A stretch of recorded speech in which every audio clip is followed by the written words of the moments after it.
Hello, everyone. Today we're going to be talking about my Section 3 book, Dragons in a Bag by Zetta Elliot. This book starts off by having Jackson, who is the main character, and his mother standing outside of a door pressing the doorbell. And this is where we find out that Jackson is actually holding back tears because he doesn't want to go where he's going. And where is he going, you may ask? He's going to his ma's house, or his grandmother's house. His mother quickly reassures him that everything's going to be alright, and he's going to be okay, and he's actually going to have fun at his grandmother's house.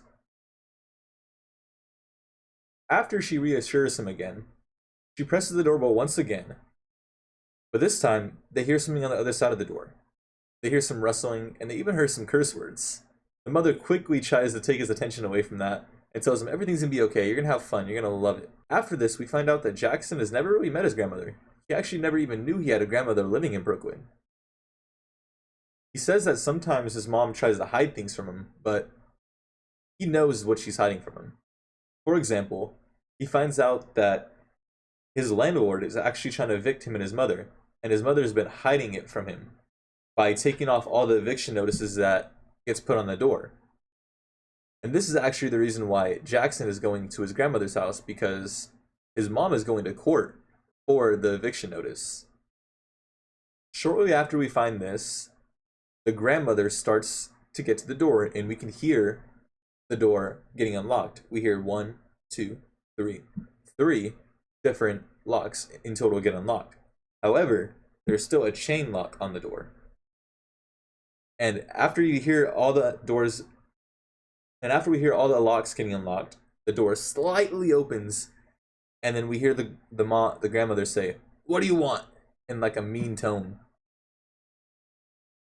The mother reminds the grandma that she called her earlier, saying that if she could bring Jackson over to watch for the day. And the grandmother says, "Yeah, I remember, but I thought I told you no. He can't come over here." So the mother tries to quickly push her way in, but like I said a second ago, the chain is still on the door, so she can't get in. So shortly after pushing and trying to get in, she stops. And she asks very politely, "Can you please let him stay? Please?" And she starts to beg her, so much so that she actually begins to cry. And that's unusual, according to Jackson, because he said he never saw his mom beg for anything. But the begging doesn't work because the grandmother closes the door on them, and then the mother turns to Jackson and says, "Let's go." Jackson actually is happy about this. He lets out a sigh of relief, like, "Whew, I don't have to go." And they start to walk away, and as soon as they get to the stairs to leave, we hear the chain getting taken off the door, and the doors swing open.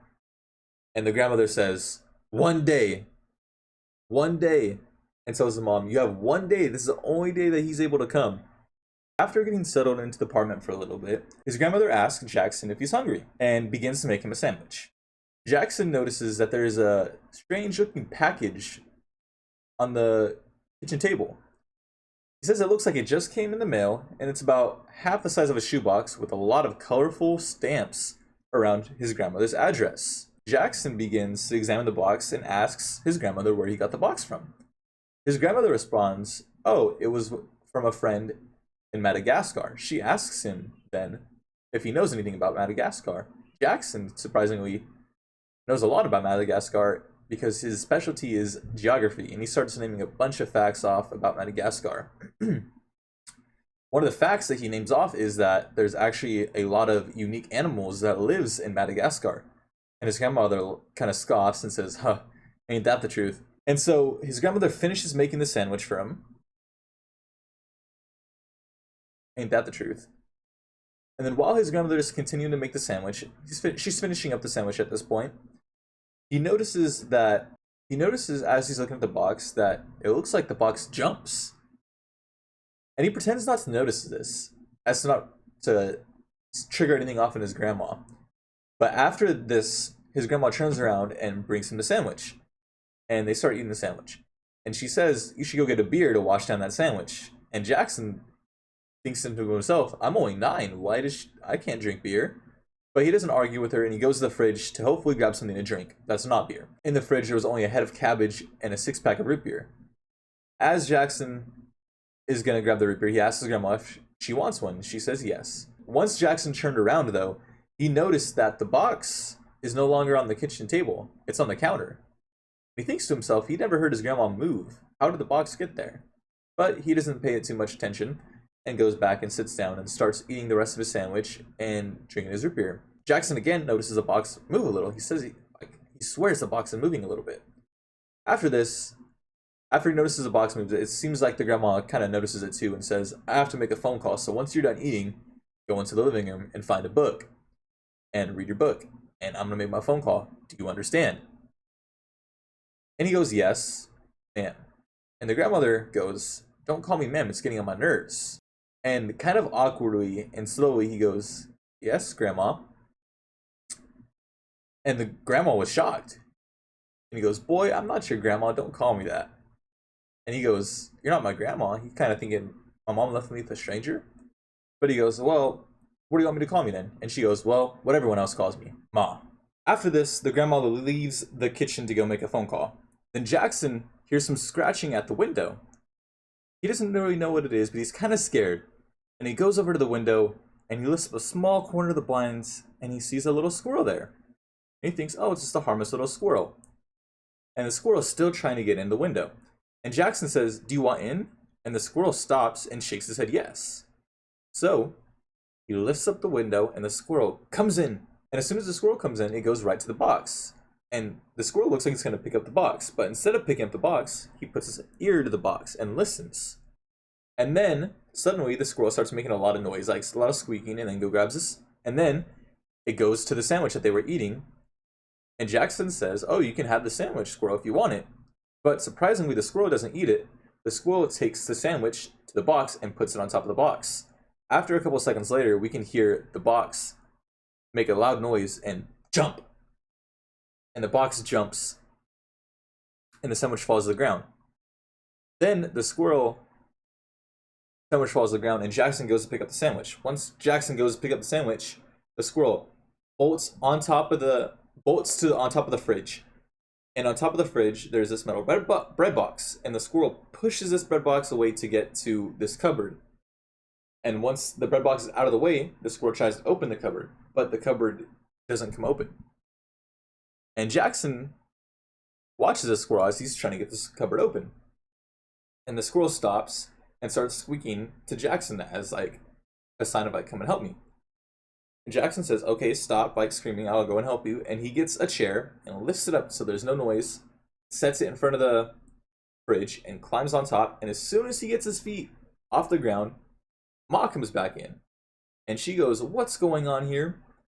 And instead of getting mad, all she does and asks calmly, you didn't give him any marshmallows, did you? And Jackson says no. But he kind of thinks what she said, them. So he thinks there's more than one, and he knows that there's more than one. Again, the squirrel starts squeaking again, and Ma responds, who asked you, you noisy troublemaker?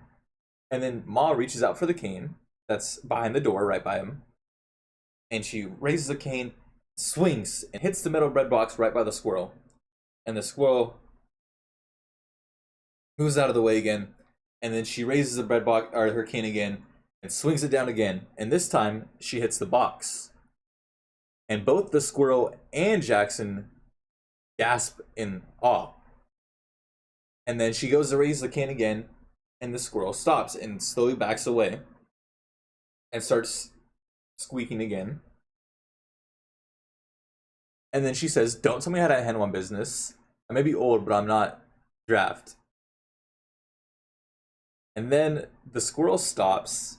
Once that happens, the squirrel stops and looks at Jackson and points over at the cupboard. And then he goes out the window like how he came in. And shortly after this, the grandmother tasks Jackson with delivering the box, or the bag of dragons, to a friend in this magical realm in Brookwind. And Jackson goes out on this task, and he kind of realizes that, man, there's a lot more magic in Brookwind than I initially thought. Dragons in a bag doesn't really have too many visuals. it only has a couple of pictures, and these pictures are, I feel like, to be main points in the book, such as, for example, Jackson meeting his grandmother. Whenever he meets his grandmother, when she's at the door, it has a picture of the grandmother hiding behind the door, pretty much. You can't really see her face. And that's when Jackson is meeting his grandmother for the first time and getting that first initial interaction with him. And it's black and white. And the other pictures that we see in this book are also black and white and have like this old school like feeling, like a 20s like kind of drawing feeling, something like you would see in a newspaper, I feel like. And that's how I feel like the drawings and the visuals in this book are portrayed. And as for the genre of Dragons in a Bag, I would label this book as a fantasy fiction book. I would label this book as a fantasy fiction book because this book includes things such as witches, dragons, and other fantasy fake fictional things such as those things. As well as I want to label this book picture book because it does have a few pictures. However, it only has a couple, so I'm not sure if that really helps label it into the category of a picture book, or if that just makes it a fantasy. So I'm gonna label this a fantasy fiction picture book. My favorite part is one direct quote that I really like from this book is after the grandma gives him the sandwich and he starts eating, and she notices that it's taken him a while to drink or to eat the peanut butter and jelly sandwich, and the grandma says, "You need a beer to go wash that down." And I think that's my favorite quote from this book because it was just so random and so funny to me, especially because he's only 9 and the grandmother's telling him to go get beer. But little do we know she's talking about root beer and not actual beer at the time. So that was this one quote that kind of stood out to me. It kind of shows like how crazy the grandma is to me, because the grandma seems really like absurd and really outgoing and crazy. So that's one thing that I saw that I really liked from the book that I thought was funny. The strengths and weaknesses of this book, I believe this book doesn't have any weaknesses. I believe that the language is appropriate for the grade level. The story is very interesting, engaging. The imagery and just overall imagination is wild in this book and in a good way. The only thing that I guess I could knock it for is not having a bunch of pictures and only having a very limited, very few black and white pictures. I guess that's the only thing I can really criticize this book for. But this book has strengths in being a very interesting read. I was actually interested by this book, as well as having very simple and easy to read words and a very easy flow to the book. And just to further emphasize that this book is as good as I say it is, this book has actually been nominated for Young Readers' Choice Awards in 8 different states. So if that doesn't tell you that this book is very strong compared to his weaknesses, I don't know what else will. One lesson that I can see myself using for this book is teaching kids about gratitude and how the world is a lot more magical than we think.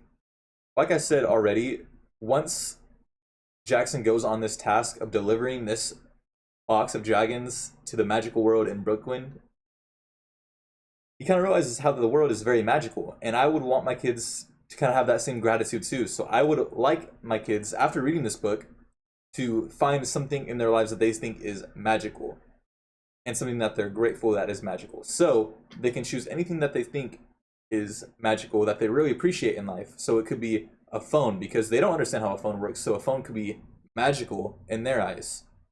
So this book, in my opinion, can be really useful in teaching kids gratitude, as well as about family, because I feel like the grandma can serve as another lesson about how people that you're not actually family with can be considered family by yourself. They don't actually have to be your family to be family.